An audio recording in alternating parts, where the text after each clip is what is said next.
Christopher Steele, the former British spy who fueled an ongoing investigation into President Trump's administration, was a lot more confident of his charges when he wrote his now notorious 2016 dossier than he is today in defending it in a libel lawsuit. While Mr. Steele stated matter-of-factly in his dossier that collusion between Mr. Trump and the Russian government took place, he called it only possible months later in court filings.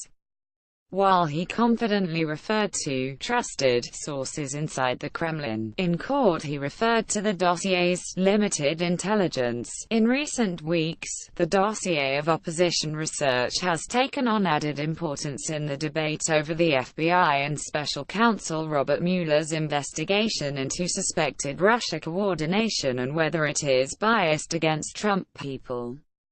Congressional Republicans are demanding that the FBI explain how the deeply contested, Democrat-financed document took on such importance in a major government investigation.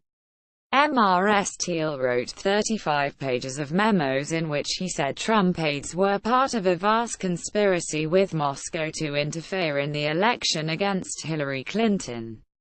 The unverified charges were spread by Fusion GPS, the Washington-based political research firm that first commissioned the report. Mr. Steele bragged to Mother Jones magazine that he started the Mueller investigation by convincing FBI agents that some are about the credibility of his dossier. It was later revealed that the campaign of Democratic presidential nominee Hillary Clinton helped fund the dossier, meaning that in essence her paid agent was spreading unsubstantiated charges to get to the FBI to investigate her opponent, critics say. Now that Mr. Steele must defend those charges in a London courtroom, his confidence level has shifted down several notches. In the dossier, he stated without reservation that an extensive conspiracy between Trump's campaign team and the Kremlin existed. He wrote that Mr. Trump, as a hotel builder and entrepreneur, engaged in an 8-year partnership with Russian intelligence dating back long before his presidential campaign, during which both sides traded information.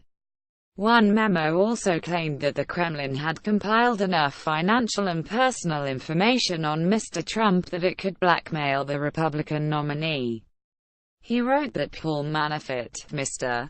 Trump's former campaign manager, and a campaign volunteer, Carter Page, in tandem orchestrated the campaign with Moscow to meddle in the race. He also maintained that Michael Cohen, Mr. Trump's attorney, traveled to Prague in August 2016 to meet with Russian President Vladimir Putin's personal staff and orchestrate a cover-up of the campaign's hacking conspiracy. All of those charges have been denied, and none has been confirmed publicly by a press leak. A congressional inquiry, limited intelligence seen court filings this year. Mr. Steele doesn't sound as confident as his dossier. He answered questions through his attorney in a libel complaint brought by a Russian entrepreneur, Alexei Gubarev. MRS Steele has accused Mr. Gubarev of being pressured by Russia's FSB intelligence service to take part in hacking against the Democratic Party. In one answer, Mr. Steele refers to the intelligence he gathered as limited. On the charge of collusion by Mr. Trump and his campaign advisors, he now says there was only possible coordination. His answer was to a question from Mr. Gubarev's legal team on the lengths he took to brief American reporters as the fall campaign was in full swing. Mr. Steele answered, the briefings involved the disclosure of limited intelligence regarding indications of Russian interference in the U.S. election process and the possible coordination of members of the Trump's campaign team and Russian government officials, at the request of Fusion GPS, the investigative firm hired by Democrats to handle and pay Mr. Steele. The former spy said he briefed The New York Times, The Washington Post, Yahoo News, The New Yorker and CNN in person. He later briefed Mother Jones magazine via Skype. Another indication that Mr. Steele was no longer wholeheartedly vouching for his own findings. He said he told journalists that they may not quote his research. He understood that the information provided might be used for the purpose of further research but would not be published or attributed, he said through his attorney.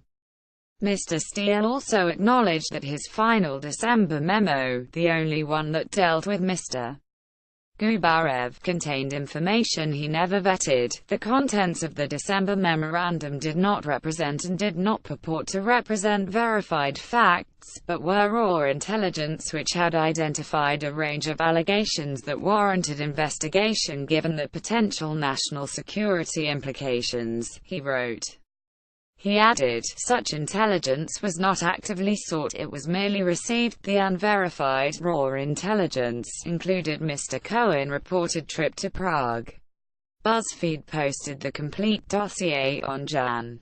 10 as Mr. Trump was about to assume the presidency. M. Gubarev is suing the online news site for libel in federal court in Florida and wants to know who supplied the document to BuzzFeed. Mr. Steele's libel defense is not truth. He argues that he warned Fusion and reporters against making his memos public and never authorized their disclosure. Mr. Steele's handiwork got only a qualified endorsement from the ex-head of MI6, the British intelligence service where Mr. Steele once worked before founding his private investigating firm. I think that there is probably some credibility to the content, Richard Dearlove told the BBC's Newsnight program on Tuesday. In Washington, Republicans have pressed the FBI to disclose how it relied on an unproven document to investigate Mr. Trump and possibly to obtain surveillance warrants. In public, the FBI and Justice Department have declined to answer such questions. The House Permanent Select Committee on Intelligence has yet to release information it obtained from the FBI under threat of holding the Bureau in contempt of Congress. Members asked Deputy FBI Director Andrew McCabe about it on Tuesday during 7 hours of closed-door testimony.